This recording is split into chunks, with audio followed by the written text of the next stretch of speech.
নমস্কার, good morning. আমার উৎসব প্রীতি চ্যানেলের নতুন একটি পর্বে সকলকে জানাই অনেক স্বাগত আর অনেক ভালোবাসা। আশা করি আমার প্রত্যেক দর্শক বন্ধু ভালো আছে আর আমরাও কিন্তু বেশ ভালো আছি। তো এখন সকাল ওই 7:10-15 মতো বাজে। তো যথারীতি মিস্ত্রি ভাইয়েরা কাজে চলে এসেছে, কারণ 7টায় ওরা কাজে মোটামুটি চলে আসে আর কি। তো খুব যেদিন একটু দেরি হয় সেদিন ওই 7:10-15 আসে, তা না হলে 7:05 বা 7টার মধ্যেই চলে আসে, এই হচ্ছে ব্যাপার। তো যাই হোক, এদিকে চাটা আমরা খাওয়া দাওয়া করে নিলাম, নিয়ে তো তোমাদের দাদা ভাই ওই দেখো আমাদের আসছে বালি, কারণ সামনের মঙ্গলবার করে ঢালাইয়ের কথা হচ্ছে। তো সেন্টারিংটা কবে হয়ে ওঠে, কবে সমস্ত কমপ্লিট হয়ে ওঠে, তো তার মধ্যেই হবে। তো মিস্ত্রি বলে দিয়েছে মানে মঙ্গলবার অথবা বুধবার ঢালাই হতে পারে। তো সেই জন্য বালি আসবে আজকে 200 বস্তা। তো তোমাদের দাদাভাই ওই মিস্ত্রিদের নিয়ে যাচ্ছে আর কি, মানে ওই যে সামনে বাড়ির কাকিমার যে সামনে খামার আছে, তো ওখানেই বালিটা ঢালা হবে। তো সেই কারণে ওখানে চটটট পেতে দিতে হবে, তো তো তাই যাচ্ছে। আর সেই জন্য আমার উপর দায়িত্ব পড়ে গেছে আর কি বিছনাপত্র গোছাতে। তো আমি বললাম যে তোমাকে আর বিছনাপত্র গুছাতে হবে না, তুমি যাও, আমি বিছনাপত্র গুছিয়ে নেব। তো সেই কারণে আমি গুছিয়ে নিচ্ছি। তো প্রথমে তো আমাদের ঘরের বিছানাটা গুছালাম, তো এবার ছেলের ঘরের বিছানাটা গুছিয়ে নিচ্ছি আমি। আর ছেলের এই ঘরটা এত পরিমাণে মশা কেন জানি না, তো সেই কারণে না প্রত্যেক দিন তোমাদের দাদা ছেলেকে একদম মশারি খাটিয়ে তবেই শোয়ায়। মানে ছেলে পড়তে যায়, ওর বাড়ি আসতে আসতে প্রত্যেক দিনই প্রায় ওই 10টা 10:30 বা 11:45 হয়ে যায় কোনো কোনো দিন। তো সেই কারণে তোমাদের দাদা ভাই একেবারে মশারি টশারি টাঙিয়ে গুছিয়ে একদম রেডি করে রেখে দেয়, যাতে করে ছেলে আসলে যদি অনলাইন ক্লাসও করে এসে বাড়ি এসে অত রাত্রে, তো মানে ক্লাস করেও যাতে ও সঙ্গে সঙ্গে শুয়ে পড়তে পারে, ওকে যাতে না কষ্ট করতে হয়। তো মা বাবার তো এটাই কর্তব্য, তাই না বলো?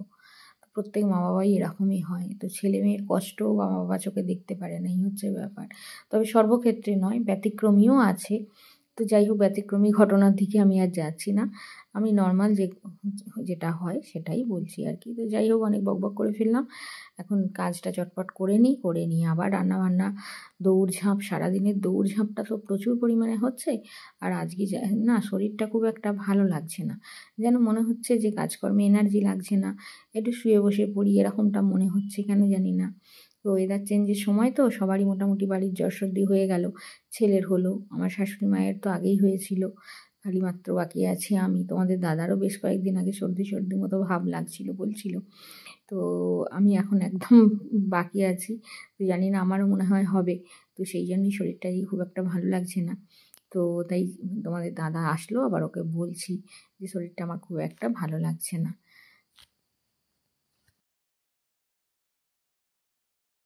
তো এদিকে বিছানাপত্র গোছানো হলো, তারপরে এই তো কাকুরা চলে এসেছে গান করতে আর কি, নাম সংকীর্তন। প্রত্যেক মাসে ওনারা তো একবার করে আসেন তো নাম গান দিতে, তো সেটাই এসেছেন। তো একটু কাকুদের ভিডিও করে নিলাম, তো ওনারা খুব খুশি হন আর কি।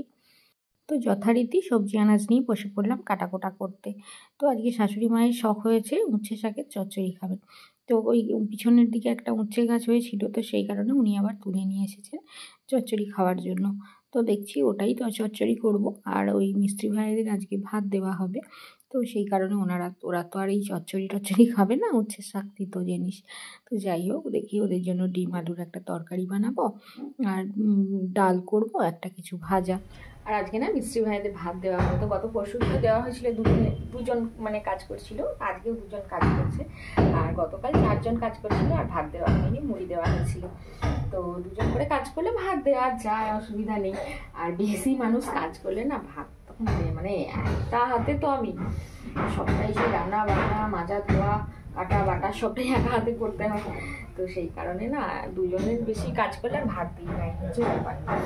তো ডিম ভাত দেওয়া হবে আজকে, ডিমের ঝোল করবো, মানে মাখা মতো তরকারি করবো, আর ওই ডাল করছি, আর ওই বেগুন ভাজা করেছি, তো ওই দিয়েই দেবো। আর বেগুন পোড়া করছি দেখো, আজকে হচ্ছে শুক্রবার, তো অমাবস্যা পূর্ণিমা কিছুই নেই, একাদশী, সেই জন্য আর বেগুন পোড়া করছি। আর বেগুন পোড়া খেতে না বেশ ভালো লাগে। তো তোমাদের দাদা ভাইয়ের আর হয়ে উঠবে না, কারণ এই বেগুন এখন ছাড়ানোরও সময় নেই, 9টা বেজে গেছে।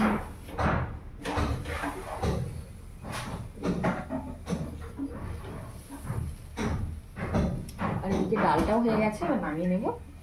আর এদিকে দেখো মিষ্টি ভাইদের জন্য ওই ডিম আলুর তরকারি করব, তো ডিম আলুর তরকারিটা বসিয়ে দিয়েছি, আর একটু জল দেবো, তো সেই জন্য একটু গরম জল বসিয়ে দিলাম। আর আমাদের করেছি উচ্ছে শাকের চচ্চড়ি, বিউলির ডাল, মিষ্টিরাও খাবে ডাল, তো ওরা তো আর উচ্ছে শাকের চচ্চড়ি খাবে না, কারণ উচ্ছে শাক হচ্ছে তিতো, তো সেই কারণে ওদের জন্য ডিম আলুর তরকারি করলাম। আর এর আগের দিনে ফুলকপি দিয়েছিলাম, তো সেই কারণে আজকে আর ফুলকপি দেবো না, আজকে ডিম আলুর তরকারি করবো। অল্প একজন দুজন কাজ করলে না ওই ভাত দিতে কোনো সমস্যা হয় না, কিন্তু অনেকজন কাজ করলে একটু ভাত দেওয়ার সমস্যা হয়ে যায়, এই হচ্ছে ব্যাপার। আমাদের করেছি এই তো খয়রা মাছ, এই মাছগুলো না ভীষণ টেবিলির ডাল করেছি, মিস্ত্রিরা খাবে আর আমরাও খাবো একটু একটু, আর মিস্ত্রিরা না বেশি ওই ডাল খেতে চায় না, ওরা ওই অল্প অল্পই ডাল খায়। করেছি এই দেখো উচ্ছে শাকের চচ্চড়ি, বড়ি দিয়ে আলু দিয়ে বেগুন ভাজা, তো বেগুন পোড়াটা রেখেছি কিন্তু এখনো পর্যন্ত ছাড়ানো হয়নি আর কি, এবার ছাড়াবো। তো এই তো বেশ অনেকটা সময় অতিক্রম করে গেছে, এখন বাজে বিকেল 4টে।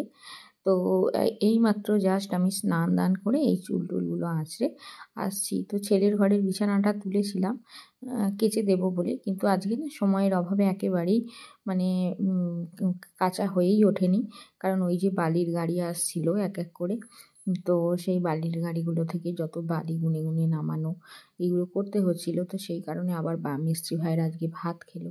তো এই সমস্ত কাজগুলো না একার ওপরই তো সব দায়িত্বটা, তো মিস্ত্রিদের বোতলে জল ভরে দেওয়া, চা করে দেওয়া, তাদের খেতে দেওয়া টাইমে, মানে সবটাই তো আমাকে দেখতে হয়, প্লাস আবার এই যে মালপত্র যা কিছু আসছে সেগুলো সব দেখে সেগুলো চালানগুলো সই করে দেওয়া, বা জিনিসপত্রগুলো নিজেরা বুঝে নেওয়া, বলির বস্তা যেমন গুনে নিতে হয়, স্টোনের মানে স্টোন চিপের বস্তা যেমন গুনে নিতে হয়, এইগুলো সব কিছু করে নেওয়া, সবটাই তো আমার একার ওপর দায়িত্ব।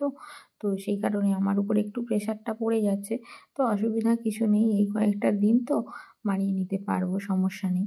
আর সত্যি কথা বলতে প্রথম থেকে এত ঝড় ঝাপটার আঘাত প্রতিঘাত পেয়েছি না আমি, মানে এই শ্বশুরবাড়ি আসার পর থেকে, তো এখন মনকে একেবারেই শক্ত করে নিয়েছি যে কোনো কিছুই আমাকে আর হার মানাতে পারবে না।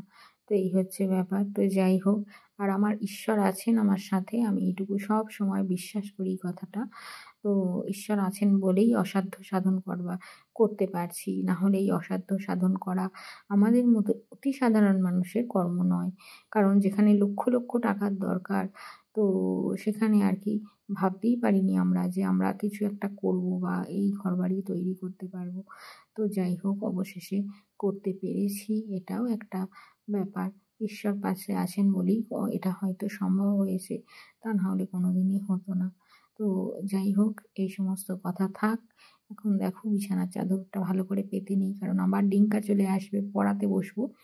তো ওই বাচ্চাটা আসে, ওকে একটু পড়াই, আবার ওর সঙ্গে একটু গল্প গুজব করি, আমার কিন্তু বেশ ভালোই লাগে, সময়টাও কেটে যায় আর ভালোও হয়। তো একটু বসার রেস্ট করারও সময় পাই, এই হচ্ছে ব্যাপার, নাহলে সারাদিনে তো এক মুহূর্তেও বসার দাঁড়াবার টাইম পাওয়া যায় না। তো যাই হোক, এখন একটু বিছানার চাদরটা পেতে নিই। হ্যালো ফ্রেন্ডস, এখন সময় হচ্ছে ওই 7:30 বাজে। তো আজকে না শরীরটা হঠাৎ করে ভালো লাগছে না, জ্বর সর্দির মতো লাগছে একটু, কারণ স্নান দান করতেই অনেক বেলা হয়ে যাচ্ছে, প্রায় ওই 3:45 বেজে গেল আজকে স্নান করে উঠতে। তো চুল টুল সেরকমভাবে তো শুকাচ্ছে না, তো সেই কারণে সর্দি মতো লাগছে আর কি, জ্বর মতো লাগছে, এই হচ্ছে ব্যাপার। তো যাই হোক, শরীরের ওপর দিয়ে প্রচুর ধকল যাচ্ছে, আর তো শরীরের দোষ নয়, তাই না? তো যাই হোক, বাচ্চাটাকে পড়িয়ে উঠলাম, উঠে তোমাদের দাদাভাই উপরে আসলো, আমাকে আবার কি বললো যে চলো একবার উপরে যাই, তো সেই কারণে আবার আসলাম। আর ও তো সারাদিন থাকে না, সেই সকালে একবার চলে যায় দেখে, আর এই এখন এসেছে। আর আজকে রাত্রে খাবার দাবার কিছু করবো না, ওই সকালে মিস্ত্রিদের জন্য। কি হলো গো, ভেঙেছে দেয়ালটাও? তো এই আউটলেট পাইপটা আর কি ওই পাশে আর কি, পাশের একজনদের জমি আছে, তো জমিতে করে রাখা ছিল, এবার পর মানুষের জমিতে জল পড়লে তারা তো 5 দিনের একদিন বলবে, তাই না? তো সেই কারণে আমাদের ঘুরিয়ে নেওয়া হয়েছে, ওই জন্য তোমাদের দাদাভাই গিয়ে দেখছে যে দেওয়াল ভেঙে ভেঙে পাইপ লাইনটা ঘুরিয়েছে নাকি, পাইপ লাইনের লোক এসেছিলো। তো আজকে আর রাত্রে খাবার দাবার কিছু করবো না, তো ওই মিস্ত্রিদের জন্য একটু ডিম আলুর তরকারি বানিয়েছিলাম, ওটা একটু আছে, তো ভাবছি ওটা দিয়েই একটু মুড়ি খেয়ে নেবো আমি, ছেলে আর তোমাদের দাদা। শাশুড়ি মার জন্য দেখি দুটো আলু টালু সিদ্ধ করে দেবো, কারণ শরীরটা না একদম ভালো লাগছে না, মনে হচ্ছে গিয়ে একটু শুয়ে পড়ি আর কি, আর প্রচুর পরিমাণে শীত লাগছে। আর এই হচ্ছে ব্যাপার। তার উপরে আবার ওই ওপরে আসলাম, এসে ওই বাঁশ একটা দাঁড় করানো ছিল, মানে দেখেনি তোমাদের দাদাও দেখেনি, আমিও দেখিনি, আর গেছি আর বাঁশটা না পায়ের ওপর লেগে গেল, ব্যথা পেয়ে গেছি, পড়ে গেছে আর কি পায়েতে, তো সেরকমভাবে লাগেনি, সেটাই রক্ষা। এই হচ্ছে ব্যাপার। তো দেখো একবার দেখাই তোমাদের ঘুরিয়ে, আমাদের সেন্টারিংয়ের কাজ হচ্ছে এখন। তো এই দেখো চারিদিকে শুধু বাঁশ আর বাঁশ, সেন্টারিংয়ের কাজ চলছে, এই যে সেন্টারিং হচ্ছে সব, প্রায় হয়েই এসেছে। এই ঘরটা হয়ে গেছে, বারান্দাটাও পুরোটা হয়ে গেছে, এইখানের বারান্দাটাও হয়ে গেছে, ওটা একটা রুম হয়েছে। তো তোমাদেরকে একবার ভালোভাবে দেখাই, দাঁড়াও। তো এই দেখো এই সিঁড়ি দিয়ে উঠে আসলাম, উঠে এসে এইখানে একটা রুম করা হয়েছে, এখানে একটা রুম হয়েছে। তো দিনের বেলা না হলে বুঝতে পারবে না, কিন্তু দিনের বেলা তো আসা হচ্ছে না, মিস্ত্রিরা কাজ করছে। আর রুমেরই ওই সাইডটায় একটা মানে বারান্দা মতো রাখা হয়েছে আর কি, ব্যালকনি টাইপের। এই দেখো দেখতে পাচ্ছ, এখানে এই দেখো জানালা দরজা করা হয়েছে, এইদিকে একটা বাইরের দিকে ব্যালকনি করা হয়েছে। তো যাই হোক, এটা একটা রুম, আর এটা হচ্ছে বারান্দা। আর বারান্দাটা এই এতখানি, এইটাও নেওয়া হয়েছে, এটাও হচ্ছে বারান্দা, মানে এটাও হচ্ছে বারান্দা আর কি পুরোটা। আর আর এটা হচ্ছে একটা রুম, এই যে ঘরের মধ্যে এই যে বাঁশ লাগানো আছে, তো বোঝা যাচ্ছে না রাত্রে, এটা একটা রুম দরজা। আর এটা হচ্ছে আমাদের বাথরুম, এই যে দেখতে পাচ্ছ, এটা হচ্ছে বাথরুম। এই হচ্ছে আমাদের ঘর বারান্দার পজিশান আর কি, মানে এটা বাথরুম, এটা একটা রুম, এটা বারান্দা, এটা হচ্ছে একটা রুম, রুমের ভেতর দিয়ে আর একটা বারান্দা করা আছে, এই তো সিঁড়ি নেমে যাচ্ছে। তো এই হচ্ছে পজিশান আর কি। তো তোমাদের দেখালাম আমাদের ঘরবাড়ির পজিশান কেমন কি হচ্ছে। এখন তো বোঝা যাবে না অত ভালো করে, এখন পুরো বাঁশ লাগিয়ে দিয়েছে, সেন্টারিং হচ্ছে। তো এসব হোক, পরে তো দেখাবোই তোমাদেরকে, আর আমার ভিডিওতে তো দেখতেই পাবে সবসময়। আর এই হচ্ছে ব্যাপার। তো বহুদিনের স্বপ্ন ছিল যে কিছু না হোক দোতলা বাড়িটা অন্তত করব, তো যাই হোক করতে পেরেছি। এবার আস্তে আস্তে করে কমপ্লিট করব, এখন তো কমপ্লিট করার কোনো প্রশ্নই ওঠে না, কারণ এখন ঢালাই দিয়ে এখন পড়েই থাকবে। তো আস্তে আস্তে করে আবার ঈশ্বর দিন দেবে, টুকটুক টুকটুক করে তখন করব। আর মানে মেন স্ট্রাকচার তো দাঁড়িয়ে গেল, আর অতটা চিন্তা থাকবে না, মানে মেন স্ট্রাকচারটা দাঁড়িয়ে গেল, এবার আস্তে আস্তে করে আমরা করতে পারবো আর কি। চলো এবার নিচে চলে যাব। আজকের পর্ব এখানেই শেষ করছি। তোমরা সবাই খুব ভালো থেকো, সুস্থ থেকো, অলওয়েজ হ্যাপি থেকো, আমাকে মনে রেখো, আমার ভিডিওর সাথে থেকো। আজকের মতো আসছি, টাটা, গুড নাইট।